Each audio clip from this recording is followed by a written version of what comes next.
boss. Me too.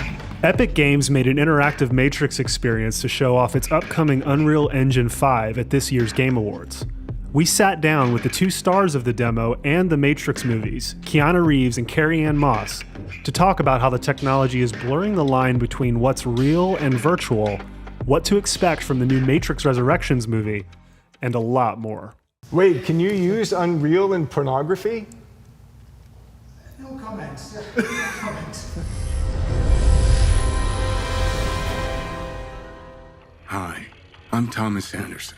So this interactive experience that you all shot, it's very different from a lot of things that have been made before. It's using cutting edge technology. I'd love to know, what was the process like of making this? The idea was first propositioned to us by Lana, right?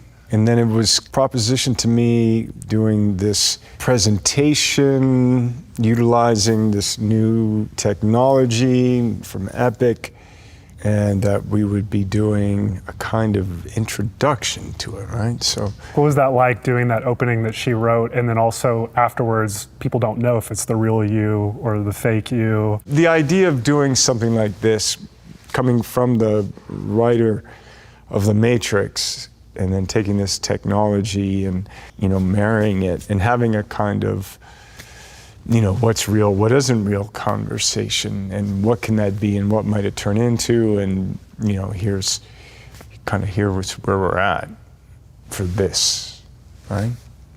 And you're fully virtual in this experience. What is that like, seeing like a fully digital version of yourself like that? Because you've done games, Mass Effect, but seeing that, is it different? Yeah, because you're never doing you. Right.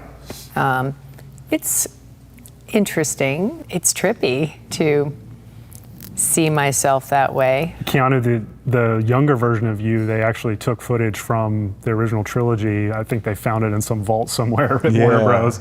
And recreated it, made it modern. What was it like seeing like a younger version of yourself like that? Yeah, I mean, I kind of have to take my own kind of like, oh, that doesn't look real or not real, but also just to see the younger version of it, yeah, it's trippy. I have to say, just watching it just now and seeing your face morph from now to then, Yeah. I think you're even more handsome now. Oh my Sorry, God. I mean, I know I can't. I don't want to take Oh it my into that God. shallow place, but I don't know if that is shallow. Truthfully, the I idea just- of aesthetics and beauty is not a shallow place. I think Your likeness could then be used for other things, though, and that's the crazy concept of this, right? Is that there could be digital versions of you as a performer that could theoretically be used in ways that are not you acting. Yeah, no, I mean, I think that's part of like what's real, not real, and who's the architect, who's the director of the material, right? Marlon Brando said that with the Dick Donner Superman, right? So he was already thinking about, oh, wow, why, this is you already videoed me, you already filmed me, you already put in the computer. So, I mean, he was ahead of the game too.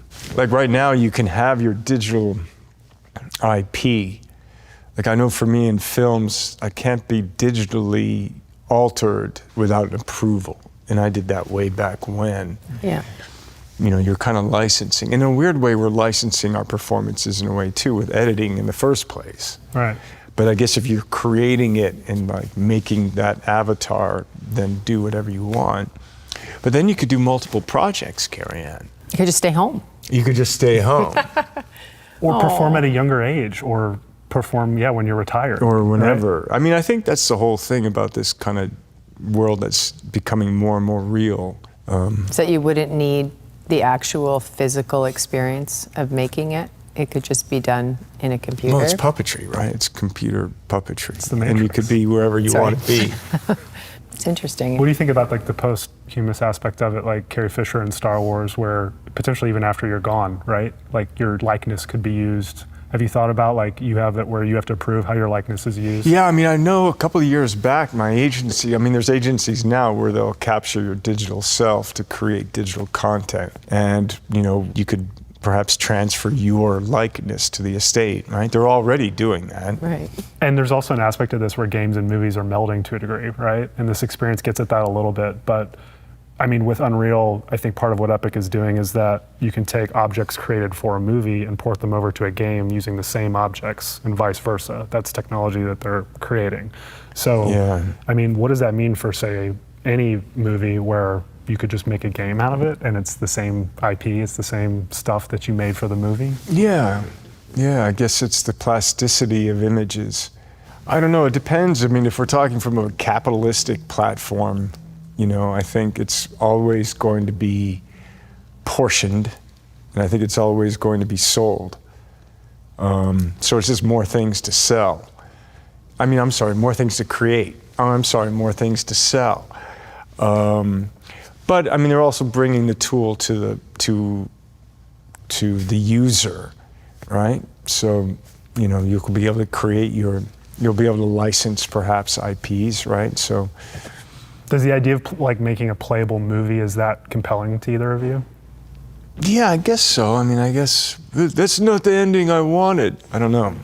You literally can take the pill yourself, right? I mean, Yeah, that's the idea, like right? use your. I guess what I love about making movies is the being together, being all together, and that human part of it. It's what I love about it.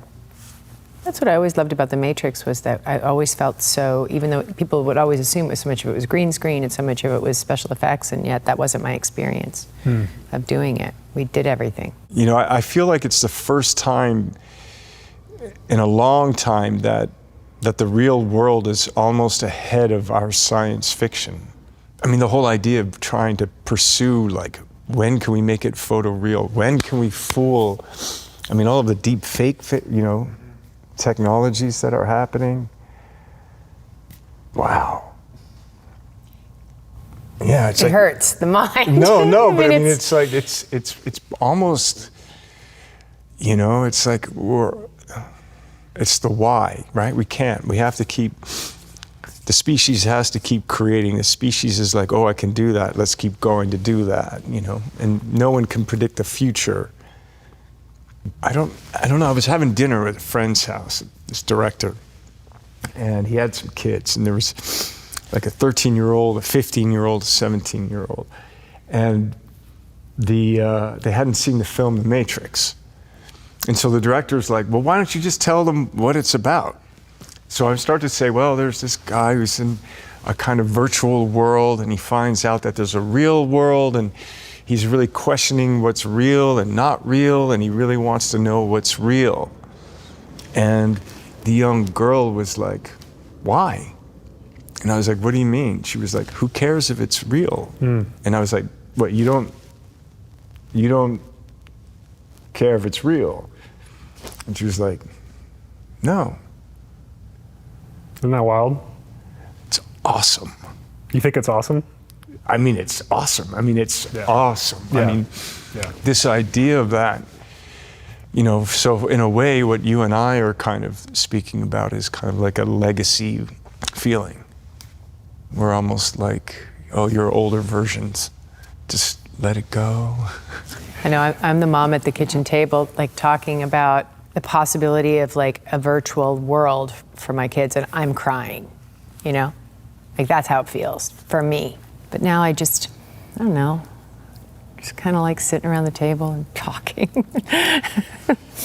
And I love how... Call me crazy. No, but you'll be able to sit around at your table and talking. And what if it's not a real table? What if I don't know if it's real or not? No, you won't have to be a table. Well, that's the other question too, which is one of the issues that we're being, confronted by very quickly.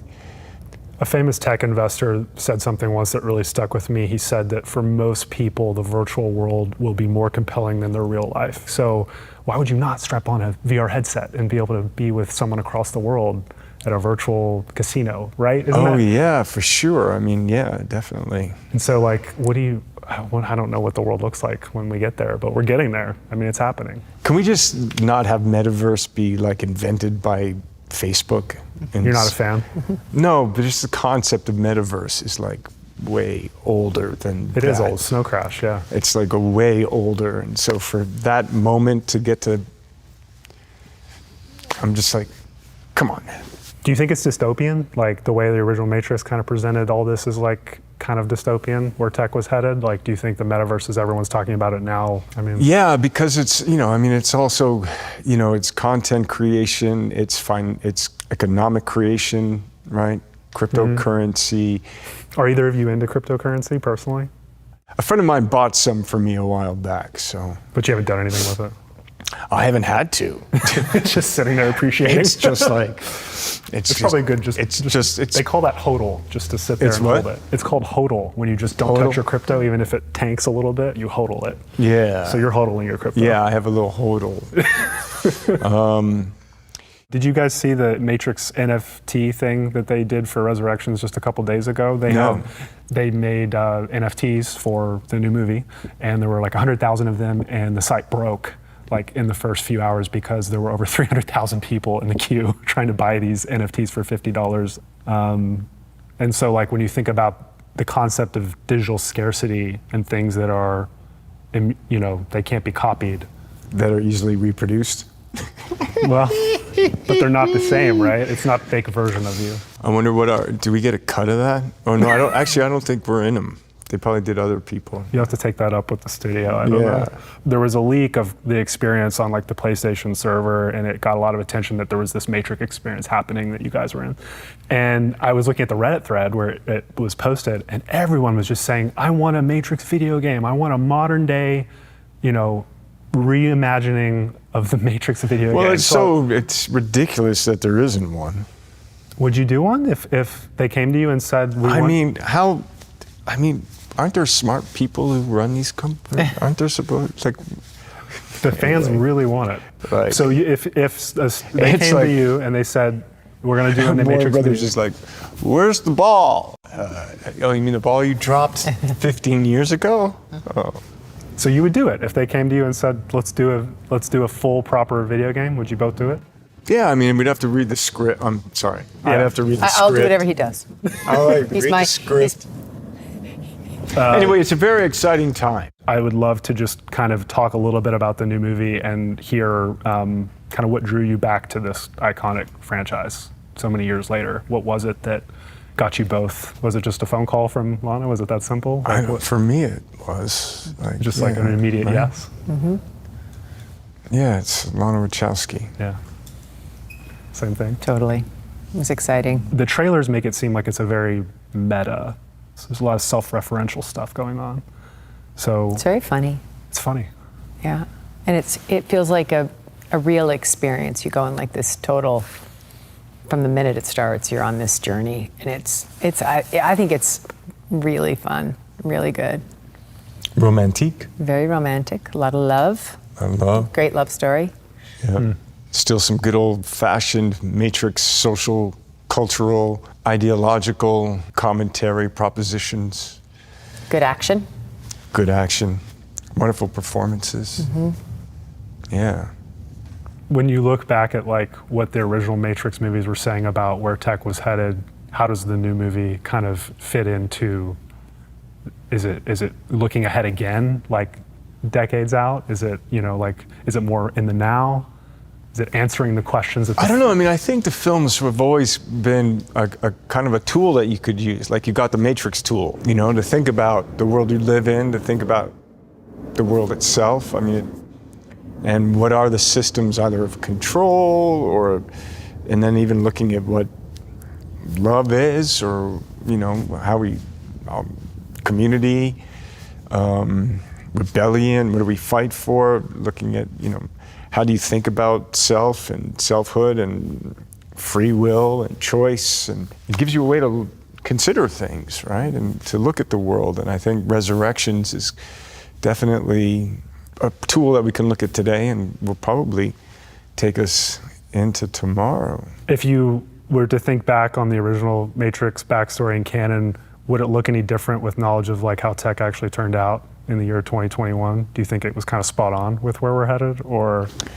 Yeah, when you say tech, do you mean the idea of a virtual reality that is indistinguishable from reality? Yeah, and computers that are approaching or surpassing actually, human level intelligence. Right. I think even the trilogy gets into artificial identity, artificial intelligence, and then identity, and even then kind of was taking this idea of being, I'm going to use it archaic, but being digital into the real world, into flesh.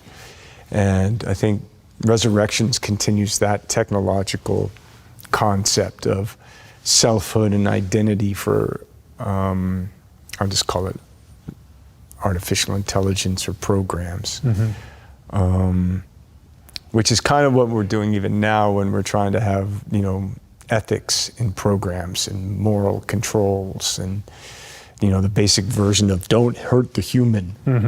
These Google and these big tech companies have ethicists, right? That are, digital ethicists. Would either of you do like a VR project, especially as these headsets get better? Are you interested in that from like a storytelling perspective? Because it can bring empathy. I liked your first answer. It depends on the script, I guess. Right. The story. So I definitely know that it's not that I understand that I don't understand. And that's sort of where I'm living, I guess, right now, is being curious and also holding, like, well, for my personal life, like what I hold sacred, you know, which is the real. Yeah. Keanu, what about you? VR storytelling, is it compelling to you? Yeah. Do you have a VR headset? Do you use it personally? I do, I don't. I know that any VR technology that I'm using is 5 years old and lame. I'm sorry, never used to be lame. It's probably now modernly lame. But there's so much kind of data collection tools that are in these experiences to help make the product better. Is that interesting? Being used for medicine. Of course, these advances are important and great. Do you play video games? No. No, really? No. Even Cyberpunk? No, I mean, I've seen demonstrations, but I've never played it. Did you know that in Cyberpunk they were hacking a character? You were the most requested hack to make a character that you could have sex with be your character. Yes. And it got to a point where the game developer said, no, you can't do this because we're not sure if we have permission to do this. Oh. But I mean, now that I have you, like, what do you think about that? Oh my God, it's always nice when it's nice, and you know. Yeah. It was affection. I, on the other hand, say no, thank you. So that's a no, no from thank you. But Keanu's fine with it. No, because think of how much money is in porn, right? So you could not even have to be there, and people could have digital sex with your digital avatar. What's that? What's it called right now for members only? You could do a whole thing. Oh my God! And then you get the suit that's probably made in Sweden or some German thing. Oh my God! And then you got the VR thing. I hope that I do not live to see this. Oh my God! And then they've got the data on you with your your arousal metrics. Oh my gosh. I did not see this conversation going here. But so then you're in the suit with arousal metrics through your members only Metaverse X. God help us. That's all I'm going to say. And so then you're like, take everything off, and then how do you feel about the relationships you're in? Right. Great. What is real, what is not? Right, but then you hold that real thing and you're like, oh man, I'm so glad we have reality. You're going to be hit up as being like a chief creative officer of some porn tech company now. Oh my gosh, he'd be huge. I'll be the ethicist or whatever. Well, those are my questions. I mean, I feel like we covered a lot of ground. Yeah. Hope that wasn't too painful. No, not all. Cheers. Thank you. It was fun. Thank you. Yeah. Thank you. Thank you. Who's that? The marketing people. Marketing? I thought we were supposed to have total creative control. Welcome to the Matrix.